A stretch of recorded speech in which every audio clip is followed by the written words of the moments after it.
नमस्ते सभी को। मैं दीपिका जैन। आज हम सभी कक्षा 8वीं का पाठ 12 पढ़ेंगे, जिसका नाम है चित्रकूटम। यहाँ पर चित्रकूट का वर्णन किया गया है।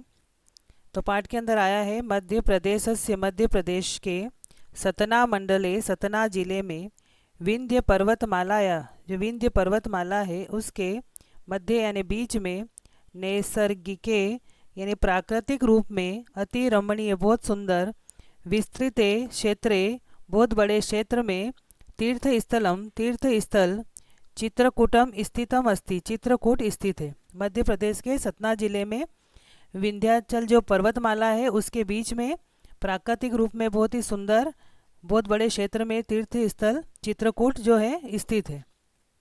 इदम स्थलम, यह स्थल जो है, नगर कोलाहल रहितम, नगर के कोलाहल आवाज से रहित है। यानी यह जो स्थान है चित्रकूट, यहाँ पर जो शहरी कोलाहल आवाज होती है उससे रहित, यह प्राकृतिक सौंदर्य संपन्नम, प्रकृति की सुंदरता से संपन्न अस्ति यानी है। यह जो चित्रकूट है यह नगर के कोलाहल से रहित प्राकृतिक सौंदर्य से संपन्न स्थान है। अत्र आगमनेन, यहाँ आने से, दर्शनेन च और दर्शन से, सहजतया आनंदानुभूति जायते, सहजतया यानी सहज रूप से आनंद की अनुभूति होती है। यहाँ आने से और इसके दर्शन करने से ही सहजतया यानी अपने आप ही आनंद की अनुभूति होती है। चित्रकूटे सघनानि वनानि संति, चित्रकूट जो है उसमें बहुत घने वन है, जंगल है। अत्र कलकल नाद पुरीता, यहाँ पर कलकल नाद से, कलकल की आवाज़ से भरी हुई निर्झरा अपि वर्तन्ते, झरने भी हैं। सर्वत्र हरितिमा राजते, सभी जगह पर हरियाली शोभायमान होती है। चित्रकूटस्य धार्मिकम, चित्रकूट जो है उसका धार्मिक, सांस्कृतिक, नैसर्गिक भी महत्व विद्यते यानी विद्यमान है। चित्रकूट का धार्मिक, सांस्कृतिक और नैसर्गिक महत्व भी है। कथ्यते यत, कहा जाता है कि भगवान रामचंद्र वनवास काले, भगवान राम जो है वनवास के समय में सीता लक्ष्मणाभ्याम सह, सीता और लक्ष्मण दोनों के साथ में 11 वर्षानि यावत, 11 साल तक चित्रकूटे एव निवासम कृतवान, चित्रकूट में ही निवास किया। ऐसा कहा जाता है कि भगवान राम ने वनवास के समय में सीता और लक्ष्मण के साथ में 11 साल तक यहाँ चित्रकूट में निवास किया। महर्षि अत्रि साध्वी अनुसुया च, महर्षि अत्रि और साध्वी अनुसुया अत्रैव तपस्याम कृत्वा, यहाँ पर ही तपस्या करके आत्मज्ञानम अलभेताम, आत्मज्ञान को प्राप्त किया। महर्षि अत्रि और साध्वी अनुसुया जो है इन्होंने यहाँ चित्रकूट में ही तपस्या करके आत्मज्ञान को प्राप्त किया। जन श्रुति अनुसारम, लोगों के द्वारा सुना गया उसके अनुसार, अत्रैव अनुसुया, यहाँ पर ही अनुसुया ने ब्रह्मा विष्णु महेशा नाम स्वतपस्या, ब्रह्मा विष्णु और महेश को अपनी तपस्या के बाल रूपेण, बाल रूप के द्वारा साक्षात्कारम कृतवती, साक्षात्कार किया। ऐसा कहा जाता है कि यहाँ पर जो है अनुसुया ने ब्रह्मा विष्णु और महेश को अपनी तपस्या के द्वारा बाल रूप के उन्होंने दर्शन किए थे। अत्र अनेकानि दर्शनीयानि स्थलानि सन्ति, यहाँ पर बहुत सारे दर्शनीय स्थल है। यथा यानी जैसे, यहाँ पे देखने लायक जो जो चीज़ें हैं उन सब के यहाँ पर वर्णन किया गया है कि कौन सी ऐसी चीज़ें हैं जो यहाँ देखने लायक है। तो सबसे पहले रामघट्ट आया है, रामघाट। मंदाकिन्या तट्टे रामघट्ट अस्ति, मंदाकिनी जो नदी है उसके किनारे पर रामघाट है। अयम अतीव रमणीय घट्ट, यह जो है बहुत ही सुंदर घाट है। अत्र साधु नाम महात्मा नाम, यहाँ पर साधुओं और महात्माओं का, तीर्थ यात्री नाम च, और तीर्थ यात्रियों का प्राय सम्मर्द भवती, प्राय जो है यहाँ पर इन सब की सम्मर्द यानी भीड़ जो है होती है। यहाँ पर जो घाट है यहाँ पर साधु, महात्मा और तीर्थ यात्रियों की प्राय भीड़ होती है।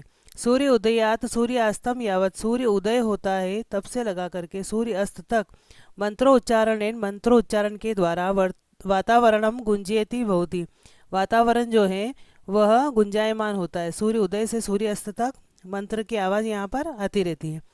संध्या काले निराजन समय, जब शाम का समय होता है तो संध्या काल के समय में, आरती के समय में मनोरम दृश्यम भवती, यहाँ पर बहुत ही सुंदर दृश्य होता है। अत्र नौका विहार से आनंद अपि यात्री भी लभ्यते, यहाँ पर नौका विहार के द्वारा यात्री जो है वो आनंद की भी यात्री भी यानी यात्रियों के द्वारा आनंद भी लभ्यते यानी प्राप्त किया जाता है। यहाँ पर नौका विहार के द्वारा यात्रियों के द्वारा आनंद प्राप्त किया जाता है। इसके बाद में चित्रकूट में दूसरा स्थान है कामदगिरी। कामदगिरी स्थलस्य धार्मिकम महत्वम लोक प्रसिद्धम। कामदगिरी जो स्थल है इसका धार्मिक महत्व लोक प्रसिद्ध है यानी संसार में प्रसिद्ध है कामदगिरी का धार्मिक महत्व। एतत् स्थलम हरितिमा आच्छादितम। यह जो स्थान है यह हरियाली से ढका हुआ है अस्ति यानी है। अत्र श्रद्धालव भगवत रामस्य प्रतीक स्वरूपम। यहाँ पर जो श्रद्धालु है भगवान राम के प्रतीक स्वरूप में चरण चिन्हम पूज्यति। चरण के जो चिन्ह है उसकी पूजा करते हैं।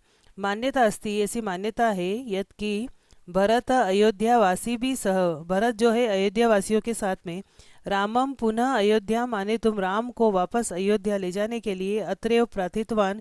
यहाँ पर ही उन्होंने प्रार्थना करी थी। अत्रैव समीपे इसके पास में ही भरत मिलाप मंदिरम। भरत मिलाप मंदिर अस्ति यानी है। यहाँ इसके पास में ही भरत मिलाप मंदिर है। कामदगिरे प्रदक्षिणा जने क्रियते। कामदगिरी की प्रदक्षिणा जो है लोगों के द्वारा की जाती है। इसके बाद में दूसरा स्थान है यहाँ पर जानकी कुंडम। जानकी कुंड जानकी यानी सीता, सीता का कुंड। राम घट्टात न अति दूरम एव। राम घाट से ज़्यादा दूर नहीं जानकी कुंडम अस्ति जानकी कुंड है। राम घाट के मतलब पास में ही जानकी कुंड है।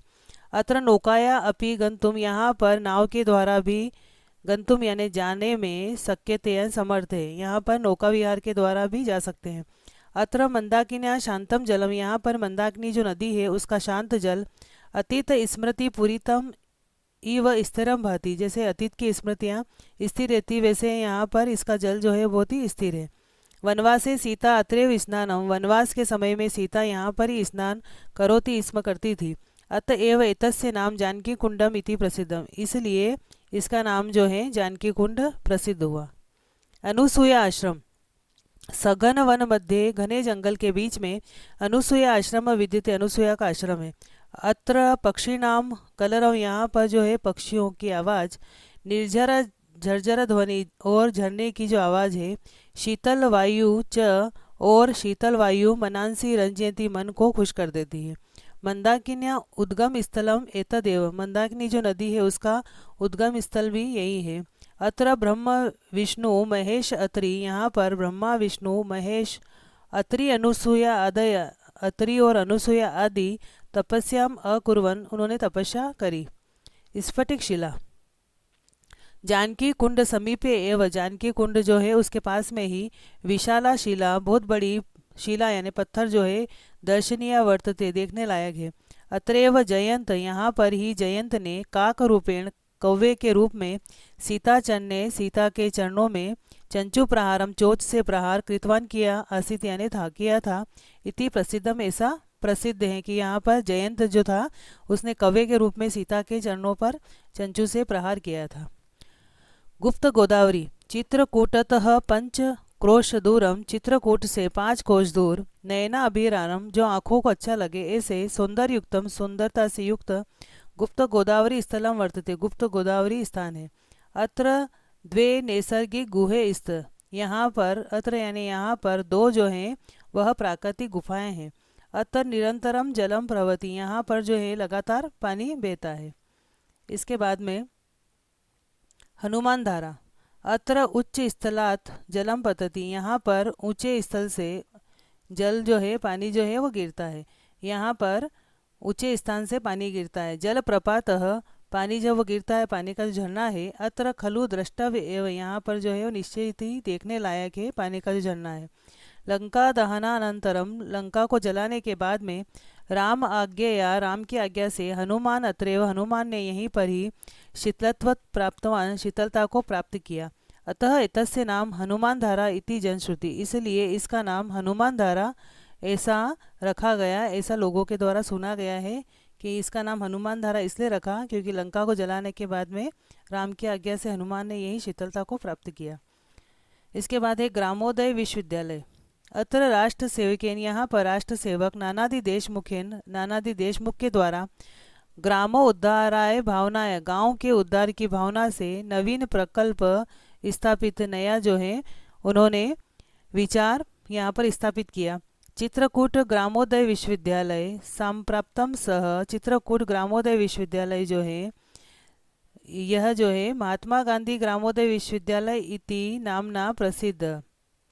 चित्रकूट ग्रामोदय विश्वविद्यालय जो है सांप्रतम यानी अभी के समय में उन्होंने महात्मा गांधी ग्रामोदय विश्वविद्यालय इस नाम से यह प्रसिद्ध है।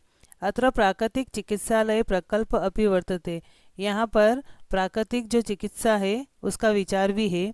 कृषि अनुसंधान कार्येषु अत्र महती प्रगति दृश्यते, यहाँ पर कृषि और अनुसंधान कार्यों में भी बहुत ज़्यादा प्रगति दिखाई देती है। यानी चित्रकूट के अंदर कृषि और अनुसंधान जो कार्य है उसकी भी प्रगति दिखाई दे रही। इस प्रकार से यहाँ पर चित्रकूट में क्या क्या चीज़ें देखने लायक है उसके बारे में इस पाठ के अंदर बताया गया। तो आप वीडियो के माध्यम से अनुवाद करने की कोशिश करें। धन्यवाद।